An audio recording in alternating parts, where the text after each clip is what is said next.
Pimpinan, BUMN ini kan harusnya membantu negara dan membantu rakyat. Itulah dalam kepala saya tentang BUMN, khususnya BUMN tambang. Nah, dalam prakteknya rakyat mana yang terbantu? Secara angka kami nggak bisa menghadirkan sekarang. Kenapa? Kamu dirut kan? Datanya nggak kita siapkan. Kenapa dirut nggak punya ingatan tentang itu? Ya, saya mau tahu jumlah luas tambang yang kalian miliki berapa, yang punya cadangan berapa, yang sudah diproduksi berapa, yang belum diproduksi berapa, dan kenapa tidak diproduksi saat negara sedang butuh uang. Saya tahu betul tentang Pongkor, Pak Dirut. Nggak ada pengusaha lokal lahir dari Pongkor sejak tahun 70-an sampai hari ini. Kalian tidak mengembangkan siapa-siapa di sana. Yang kalian kembangkan perut kalian sendiri kan? Rumah kalian tambah besar. Tapi rakyat di sana, ada tidak pengusaha lokal yang sekarang berasal dari Pongkor yang kemudian masuk dalam pertarungan perebutan proyek-proyek nasional? Nggak ada. Nggak perlu sekolah jauh-jauh dan tinggi-tinggi kalau hanya mengeluarkan jawaban itu, pimpinan. Nggak perlu jadi dirut. Maaf, pimpinan, kalau mau tegas ya, nggak, kalau kita mau tegas ini, kita suruh dia pulang kumpulin data, kita tungguin. Apa kesimpulannya? Lalu kita diremehkan dengan jawaban, nanti kita berikan jawaban tertulis, dan kita happy gitu, bangga gitu. Emang kita pacaran surat-suratan? Ini jawab dong, berapa angkanya?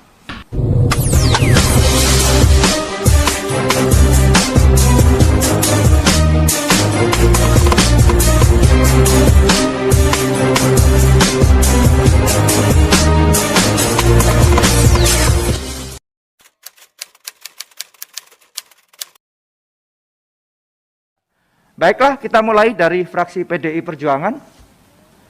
Ada Pak Adian yang terhormat. Bung Adian, silakan Bung. Hah? Nggak apa-apa, karena Bung Adian kan kali ini khusus turun ini kan. Nah, silakan Bung. Silakan, Pak Adian. Terima kasih pimpinan, terima kasih Bang Willy. Kalau kita bicara tambang ini kan berbeda dengan perusahaan-perusahaan yang lain ya. Ketika sebuah tambang masuk, ada banyak sekali yang dikorbankan. Alam terkorbankan, masyarakat lokal terkorbankan, dan sebagainya. Jadi menurut saya paparannya sebenarnya tidak seperti ini. Paparannya misalnya gini, Timah sudah berapa lama beroperasi di sana? Lalu Timah ini sudah menghasilkan berapa pengusaha lokal yang kemudian naik tingkat jadi pengusaha nasional? Sudah mampu berbuat apa di sana? Kalau laporan begini mah kita bisa cari dari mana-mana, pimpinan. Nggak rumit-rumit amat untuk dapatkan hal seperti ini. Tapi yang kita butuhkan di sini adalah data yang tidak terpublikasi. Sejauh mana memang BUMN tambang kita punya manfaat terhadap rakyat. Itu yang dari tadi saya dengar apa ini loh. Sama sekali tidak dipaparkan. Timah mempekerjakan sekian ribu orang rata-rata gajinya sekian. PPh-nya, pajak penghasilannya misalnya 10%, dia menyumbangkan sekian persen pajak penghasilan dari ini. Dia menggunakan sekian kontraktor lokalnya sekian, 10 tahun yang lalu, sekarang kontraktor lokalnya sudah berubah menjadi kontraktor nasional. Kan ada peningkatan, pimpinan. Jangan-jangan begitu, terus yang meningkat cuma kualitas hidup direksinya saja. Rakyatnya enggak. Kenapa? Karena tidak pernah dipaparkan di sini. Nah, saya mau dengar itu. Antam misalnya kemarin di Pongkor, kebetulan dapil saya. 3-4 tahun yang lalu itu kan membakar 200 rumah di sana yang dituduh gurandil oleh mereka, dan sampai sekarang 200 rumah yang terbakar itu tidak pernah mereka pedulikan sampai hari ini.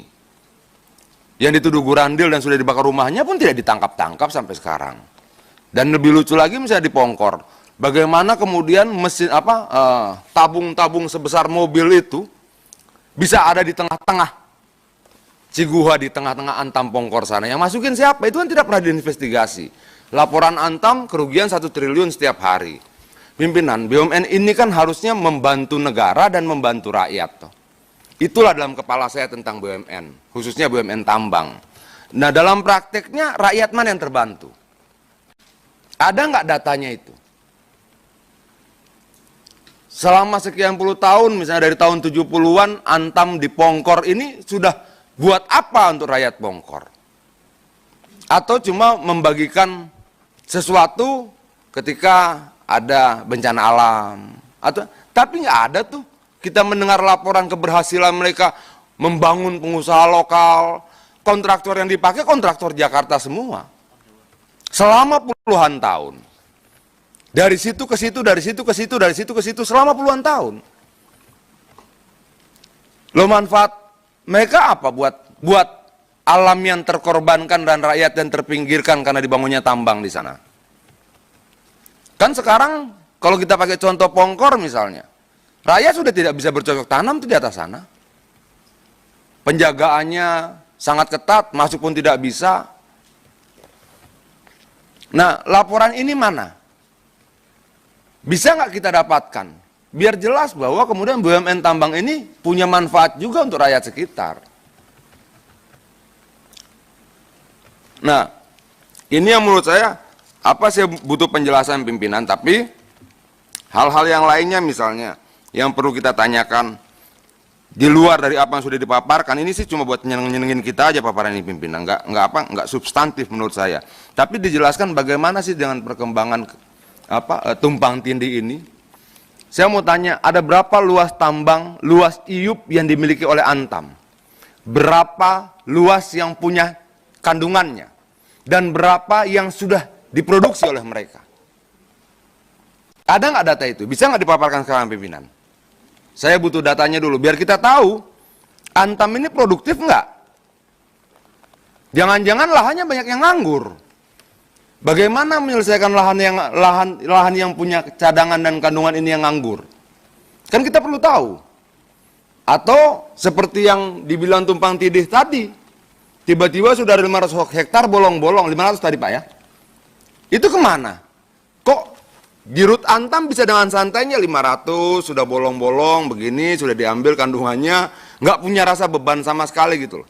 Seolah-olah rasa memiliki terhadap yang 500 hektar itu, kalau kita konversi dengan tonase, berapa ribu ton sudah diambil. Kenapa tenang sekali? Seolah-olah itu bukan sesuatu kerugian gitu loh. Nah, berapa luas lahan Antam untuk seluruh sumber daya mineral yang ada, yang produktif dan yang sudah diproduksi? Yang punya kandungan yang sudah diproduksi dan berapa yang belum? Dan saya mau tahu, kenapa nggak diproduksi? Negara lagi susah. Recovering di mana-mana, anggaran dikurangi, ditekan di mana-mana, tapi kita tidak mampu meningkatkan jumlah produksi. Seolah-olah BUMN dan problem negara ini terpisah pimpinan. Negara-negara, BUMN. Harusnya BUMN mampu menjawab dong, bagaimana kekurangan anggaran kita dalam situasi pandemi ini. Adanya BUMN ini tidak mampu memberikan jawaban itu pimpinan. Nah, saya minta dijawab sekarang pimpinan, berapa sih datanya? Luasan IUP Antam seluruhnya, dari seluruh sumber daya mineral yang ada sekian banyak jenisnya, berapa yang punya cadangan dan kandungan, dan berapa yang sudah produksi, dan sisanya berapa yang tidak diproduksi, dan kenapa? Saya minta dijawab sekarang pimpinan. Apa enggak sebaiknya kita ini dulu nanti satu-satu gitu Mas? Bukan pimpinan, ini penting. Oke, dipersilahkan. Kenapa nggak pernah diceritakan kok? Ya. Saya nanya sama teman-teman Komisi 7 di sini. Ada nggak yang tahu jumlah IUP berapa banyak yang dimiliki Antam? Timah, PTBA, luasnya berapa? Yang punya kandungan potensial berapa? Yang sudah diproduksi berapa? Yang belum diproduksi berapa? Kenapa tidak diproduksi? Kita nggak tahu itu pimpinan.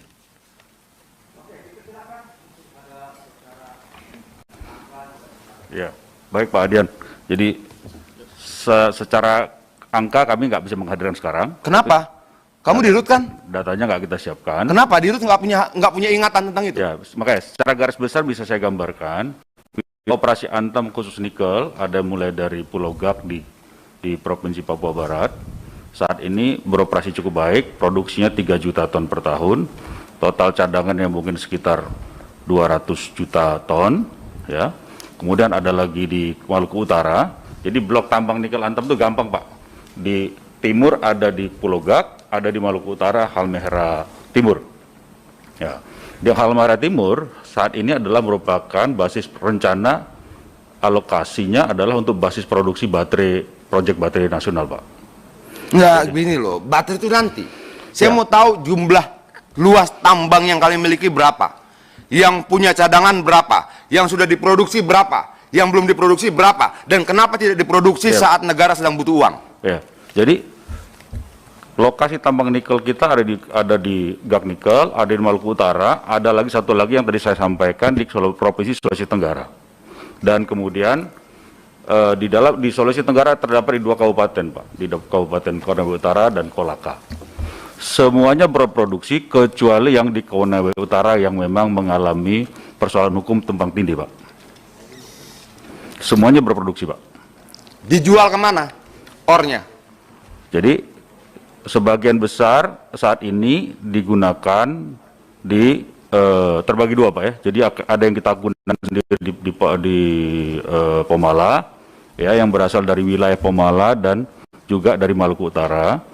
Sebagian lagi kita jual ke pabrik-pabrik nikel yang sekarang ada di Indonesia, yaitu Kapasitas smelter Antam berapa? Antam saat ini mengkonsumsi 2 juta ton ore Berapa per tungku? tahun. 2 juta itu berapa tungku? Kita sekarang ada 3 tungku, Pak, di Konawe Utara, di Yang Pomala. dimiliki Antam dalam smelter nikel berapa tungku? Jadi kalau yang kita punya harinya beroperasi 3 tungku. Nah ini, maaf pimpinan, BUMN sudah puluhan tahun 3 tungku smelternya. Kenapa, Bang? Iya. Nah ini yang saya bilang, kok kita nggak serius sih ngurus BUMN ini? Sementara berapa banyak Antam tidak bayar hutang ke sekian banyak kontraktor dan sub-subkontraktor yang dipekerjakan? Ratusan miliar, pimpinan. Dia bunuh pengusaha-pengusaha kecil itu. Kalau mereka tidak mampu, mereka minta PMN. Sementara pengusaha-pengusaha kontraktor, subkontraktor ini bertebaran mati dengan alasan pandemi. Sekian puluh tahun Antam berdiri, tungkunya cuma 3. Terus kita mendengar paparan apa tadi? Jadi yang saya dengar tadi yang disampaikan ini apa?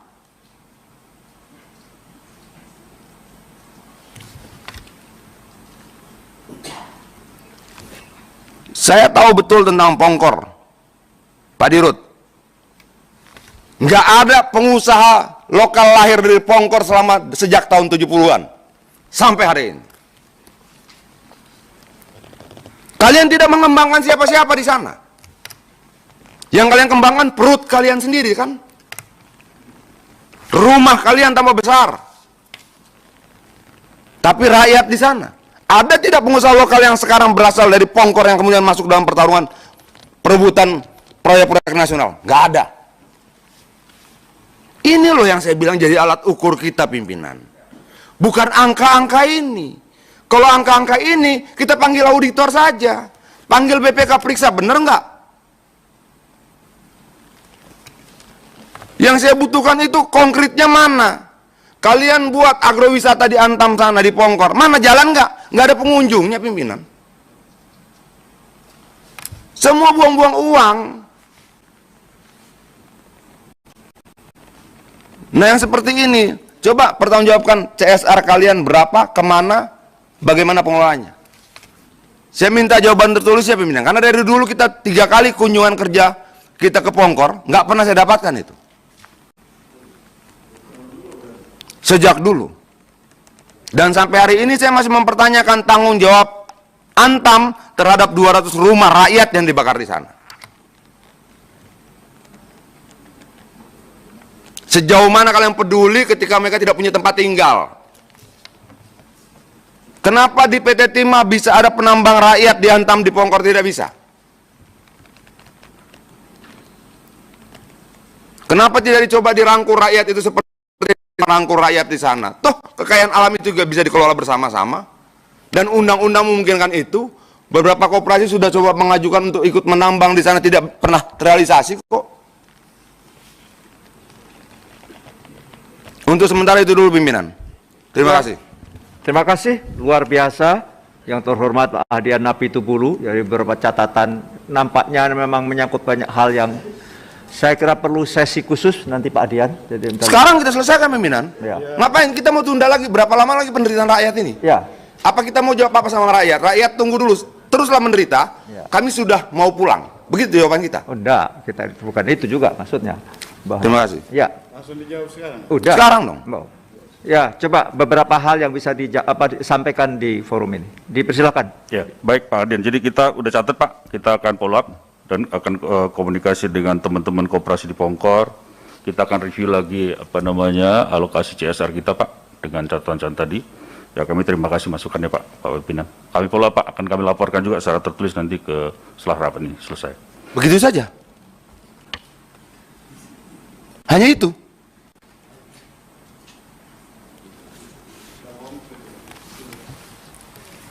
Nggak perlu sekolah jauh-jauh dan tinggi-tinggi kalau hanya mengeluarkan jawaban itu, pimpinan.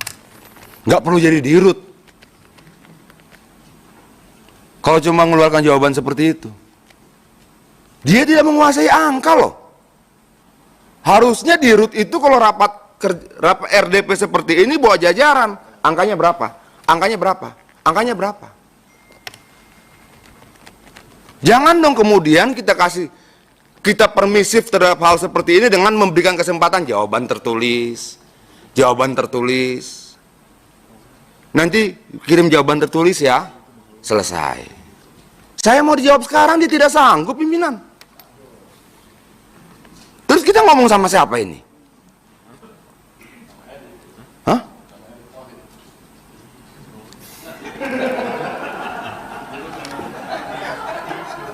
Enggak, kalau pimpinan, kalau kita maaf pimpinan, kalau mau tegas ya, enggak, kalau kita mau tegas ini, kita suruh dia pulang kumpulin data, kita tungguin. Apa kesimpulannya?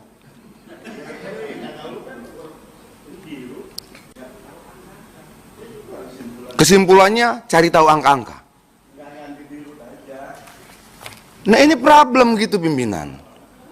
Kayak main-main mereka rapat kemari, data nggak punya, apa nggak punya. Lalu kita diremehkan dengan jawaban, nanti kita berikan jawaban tertulis dan kita happy gitu, bangga gitu. Emang kita pacaran surat-suratan? Ini jawab dong, berapa angkanya? Jawab berapa yang dikeluarkan, jawab berapa pengusaha lokal yang kalian bangun. Karena saya bisa kasih angka pimpinan jumlah rumah yang mereka bakar. Kenapa mereka tidak bisa kasih angka sama saya jumlah rumah yang mereka bangun?